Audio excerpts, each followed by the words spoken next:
जय Jinendra, welcome to advance study of Jainism online ज्ञान। आज का हमारा टॉपिक है जेड से झंकना यानी एन इंटेंस डिजायर। झंकना यानी इच्छा, तीव्र लालसा। जो वस्तु अपने पास नहीं है उसको लेने की उत्सुकता रखना। देवलोक के देवों के पास बहुत सुख है, लेकिन वे पचखान नहीं कर सकते, जिस कारण वे पचखान लेने के लिए मानव भव की इच्छा करते हैं। देव अपने अनेक हजारों वर्ष के जीवन में लाखों करोड़ों बार मानव भव को याद करते हैं। मानव भव में जो सच्चा धर्म करते हैं उनको वंदन नमस्कार है। यानी आप मानव भव में ही पचखान कर सकते हो, धर्म का कार्य कर सकते हो। तो इससे जो देव देवी होते हैं वे देवलोक में पचखान लेने के लिए मानव भव को याद करते हैं, मानव भव की इच्छा करते हैं। धर्म करने के लिए देव मानव भव पाने को बहुत मनोरथ करते हैं, यानी उनकी बहुत ज्यादा इच्छा होती है कि काश वो मानव होते। तीर्थंकर भगवान के पास जाकर पूछते हैं, भगवान हम मरकर कहाँ जाएंगे? 6 माह पूर्व ही मृत्यु की खबर जान लेने से वे रो रोकर अपने दिन गुजारने लगते हैं। हम तो मनुष्य भव में हैं, अतः हमें धर्म करने की इच्छा, भावना एवं तीव्र झंखना रखनी चाहिए। अब देवलोक से देव भी जब मानव भव में आना चाहते हैं तो हमें भी मानव भव में रहते हुए धर्म करना चाहिए। मुझको धर्म करना है, मुझे धर्म में रुचि बढ़ानी है, मुझको धर्म में प्रगति करनी है यानी सक्सेस पानी है, मुझको रोज धर्म करना है, मुझको नित्य नियमित धर्म करना है यानी डेली रूटीन के साथ नियम और धर्म करना है। चाहे कितना दुख आए किंतु मैं धर्म का शरण नहीं छोड़ूंगा। धर्म न करने का कोई बहाना नहीं बनाता। धर्म मेरी आत्मा का स्वभाव है। जिस तरह सूर्य का स्वभाव प्रकाश देना, चंद्र और पानी का स्वभाव ठंडक देना और गुलाब का स्वभाव सुगंध देना है, उसी तरह आत्मा का स्वभाव समता है। मैं भी क्षमता शांति रखने में नहीं थकूंगा, यानी मैं भी धर्म करने में पीछे नहीं रहूंगा। जब देव ही देव ही इच्छा रख सकते हैं कि हमें मानव भव में जाकर धर्म करना है, तो हम अब मानव भव में रहकर धर्म के कार्य को अच्छे से करें। जिस तरह पानी को मिलने पर वह गर्म हो जाता है, परंतु थाली में निकाल देने से वापस ठंडा हो जाता है, उसी तरह मेरी आत्मा क्रोध से यदि गर्म हो जाएगी तो जिनवानी से मैं उसे शांत बना लूंगा। यानी अगर मुझे गुस्सा आएगा तो मैं धर्म का कार्य करके उसको शांत कर लूंगा।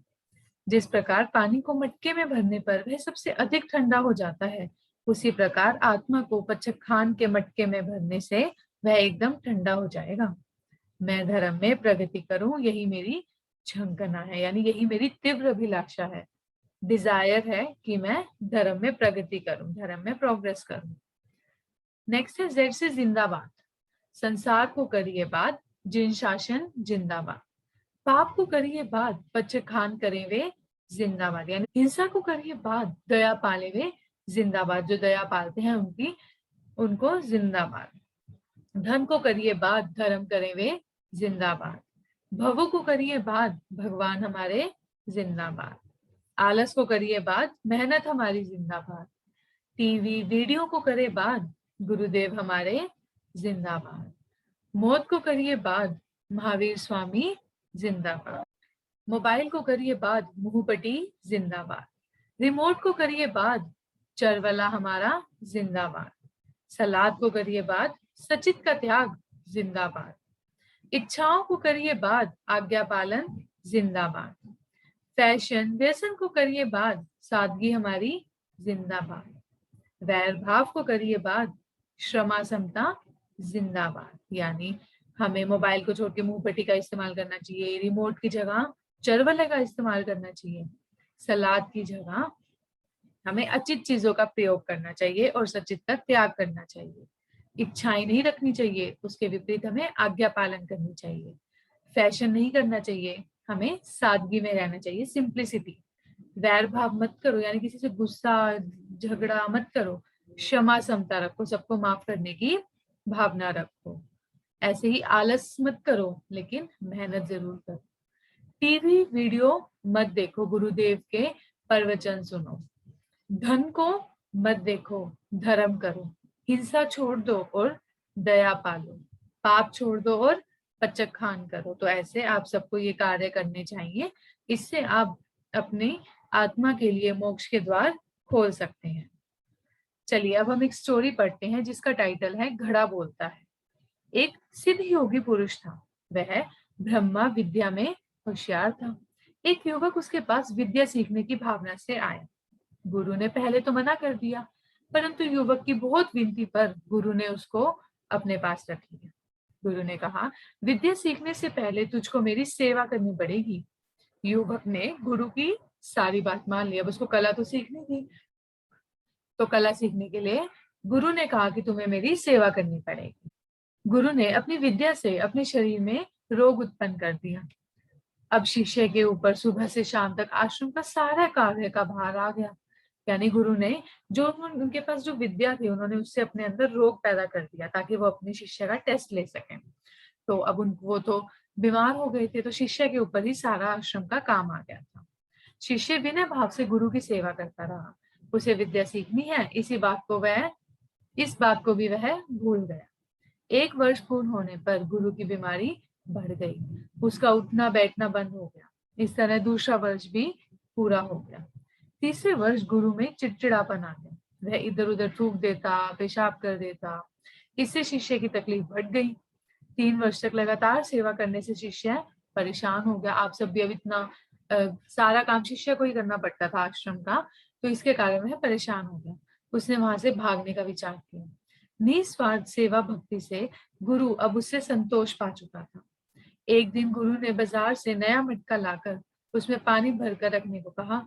शिष्य बाजार गया, वहां से नया मटका लाया और उसमें पानी भरकर गुरु के कमरे में एक तरफ रख दिया। इसके बाद उसने वहां से भाग निकलने की तैयारी शुरू कर दी। तभी गुरु की विद्या के प्रभाव से वह मटका बोलने वाला बन गया। यानी वो मटका बोलने लगा। घड़ा बोला, अरे युवक, मेरी आत्मकथा तो सुनते जा। यदि तू मेरे बारे में सुनेगा तो अपने दुख को भूल जाएगा। एक दिन एक कुम्हार ने मिट्टी खोदी और जिस स्थान पर मेरा जन्म हुआ था उस स्थान से मुझको अलग कर दिया। फिर गधे पर बैठाकर मुझको नगर में बीचों बीच मेरा अपमान करता हुआ अपने घर ले आया।